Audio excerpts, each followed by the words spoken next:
Hi guys, and welcome back to A Dinosaur in the Library. I'm Dawn, and if you're still around, I really appreciate it. Thank you so much. If you watched the vlogs I posted a few weeks ago, you'll know that I've been kind of out of pocket because my anxiety and my OCD have been acting up, and I just have not had the concentration to really do anything. It's been getting bad since the middle of summer, but really the last week of my summer to fall break is really where it ramped up. I got no reading done that week. I got nothing done that week because I just have no concentration skill when my anxiety is acting up. And I think that this little bout of it is kind of balancing out. So because I'm getting ahead in school, I felt like I was behind even though I really wasn't. And if you have anxiety issues, you'll know what I'm talking about. You have this constant thought that you're behind and you're not getting things done, even if you actually are. And that was really the case. Everything got turned in on time. I haven't been late or anything like that. But I was constantly thinking that I was behind, which was making the stress worse, which was, of course, making the anxiety worse. So, there you go. But, all that was to say that I'm feeling better, not 100%, but I am feeling a lot better. And I've been doing some reading, mostly for a project, but a little of other reading as well. And I just want to talk a little bit about some books that I've read and talk about a few upcoming videos and things that I want to do.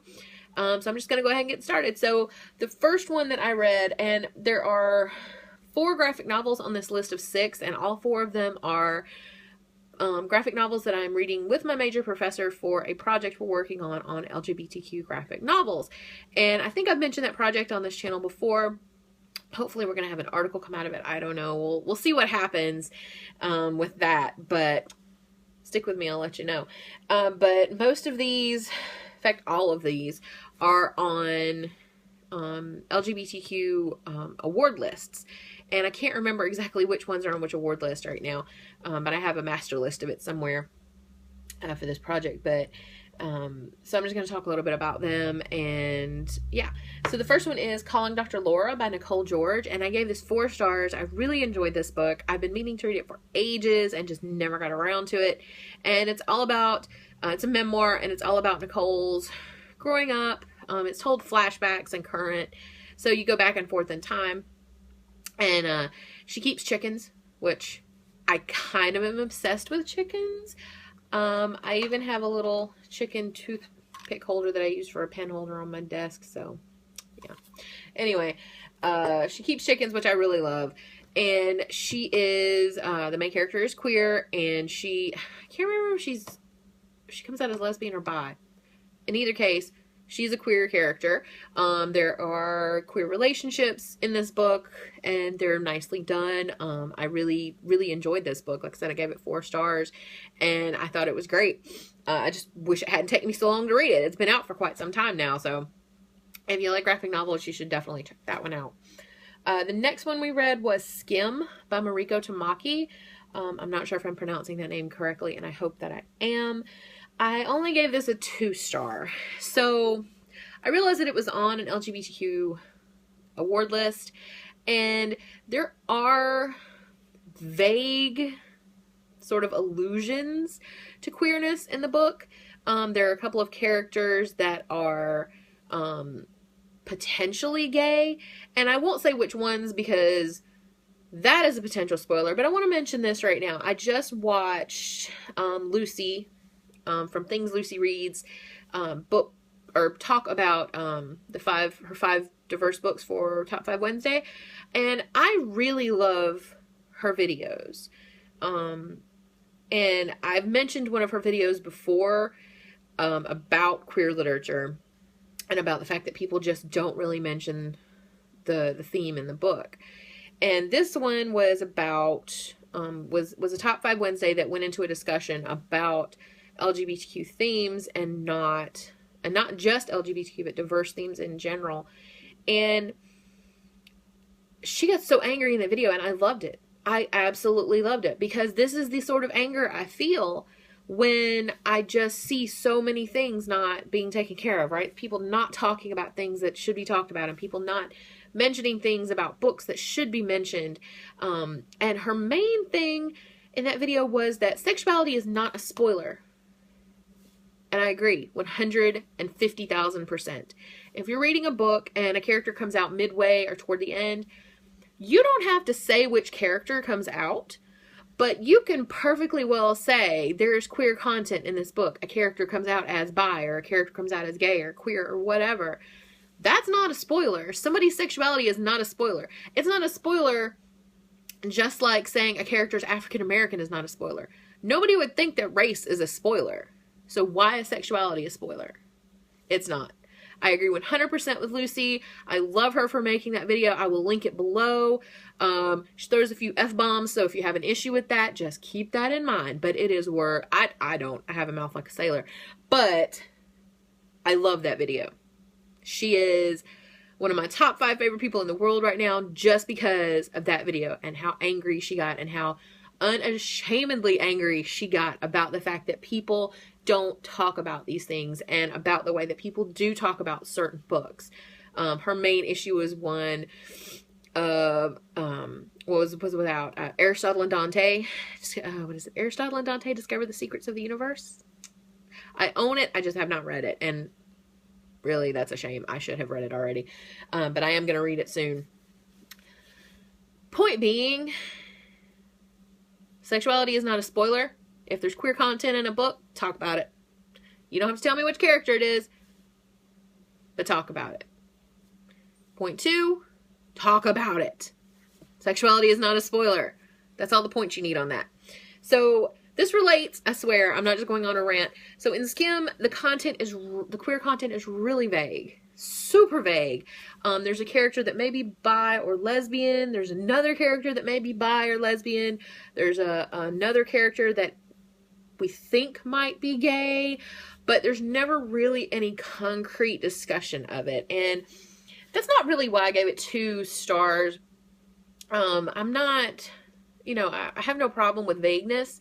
I just didn't particularly care for the way the book was written.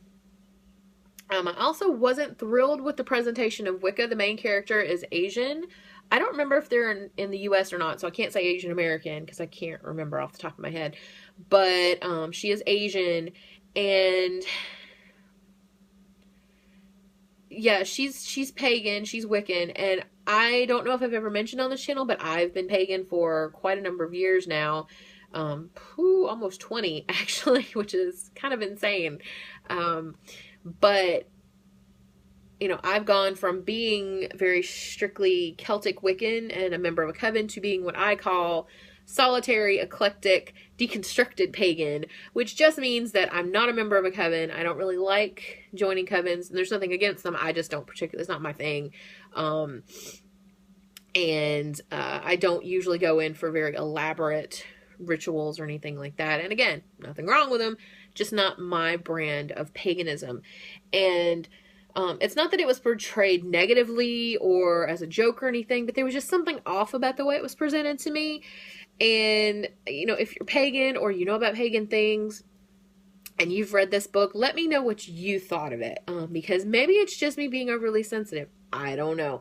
I did appreciate the fact that it was there because the book is, a very mainstream graphic novel. It was on award lists, which means it was probably in more public libraries than it would have been otherwise.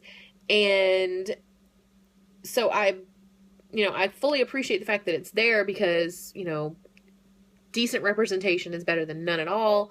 And it's like I said, it wasn't negative representation. I just wasn't real thrilled with it. So I gave it a 2-star. It was super vague. If you liked it, let me know why. If you agree with me, we can commiserate in the comments. The next book I read was not a graphic novel. It was the 3rd and final installment of the Miss Peregrine's Home for Peculiar Children by Ransom Riggs, and it's The Library of Souls. And I do own this, but I let a friend of mine borrow it so she could read it, so I don't have it to show you, but I love it. It was just as awesome as the others.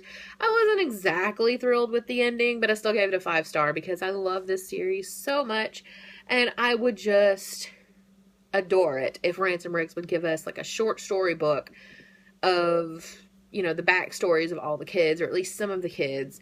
That would be amazing. And there's some other things that I would kind of like explained. And if you've read the ending, I think you probably know what I mean. The next book I read was A+E Forever by I, Mary, and I gave this 4 stars. Another graphic novel for this project. Main character is bi or queer. There's another character, Eulalie, that might be queer. We're not sure. She never really self-identifies or anything like that, but I think, you know, from different context clues, you kind of pick up that she's probably some form of queer. And I do really like that there's gender queerness in this book, and you don't get a lot of that. And I absolutely, especially in graphic novels, honestly, you don't get a lot of it in any YA, but you certainly don't get a lot of it in YA graphic novels. I really enjoyed it. I thought that it was really well done, and I loved the genderqueer content. So thumbs up for that one. The next one is the last graphic novel I read, and that is Tomboy by Liz Prince. I give this 5 stars, and the book is, it's part of the LGBT graphic novel project I'm doing, but the main character is not queer. She's not, you know, lesbian or bi or pan or any of that, or at least she never says she is. It may turn out, IRL she may be, but she doesn't say it in the book. The main theme of this book is that she grew up a tomboy, and there's a lot of discussion of gender expression and gender queerness, and it's a really great discussion, and I really, really loved it. And like I said, 5-star book. Absolutely recommend. Please go read it. And the last book I read was for my education and gender class, and it's called The Rise of Women, The Growing Gender Gap in Education and What It Means for American Schools by Thomas DePreet and Claudia Buckman. And I gave this a 2.5 star. I really should probably drop that to a 1.5, and I probably will. But I got so angry about this book that I'm probably just going to make a review of it, even though it's not really what typically gets reviewed on YouTube or on BookTube. I'm probably just going to make a whole video so that this one won't be like 30 minutes long. But, so that is all the books that I have been reading recently. I'm hoping to get some more actual leisure reading done now that the anxiety is chilling out, although my deadlines are coming quicker. So, because it's coming to the middle to the end of the semester, I'll have more grading to do, things like that. But hopefully I'll get some more reading in, and if nothing else, I'll have graphic novels from this project to talk about, so that's always fun. So I guess that's all I have for this video, but I'm hoping to get back on schedule with my video posting at least every couple of weeks, if not every week. I will be doing a time travel book recommendation and discussion video for Time Travel Day on October the 21st, because October 21st, 2015 is when Doc Brown and Marty showed up in the future in Back to the Future 2. And if you've been here more than 5 minutes, you know that that is my favorite movie, and you can probably see my Back to the Future movie poster over my shoulder there. Yeah. I love it. It's time travel, so I've got a lot of opinions on time travel novels, and I will be sharing some of them with you for that, and hopefully going to be getting some more recommendations / what I've read and TBR, and I've got a haul to do, which is going to look huge, but it's from like the summer. So from July through August, and I've picked these up, so it's probably going to be a massive, massive video. I may have to break it up, but we'll see. Other than that, I hope you guys have had a wonderful few weeks, and I hope your week this week is going great. I hope that you're getting some great Halloween reading in, and I will see you guys next time. Bye.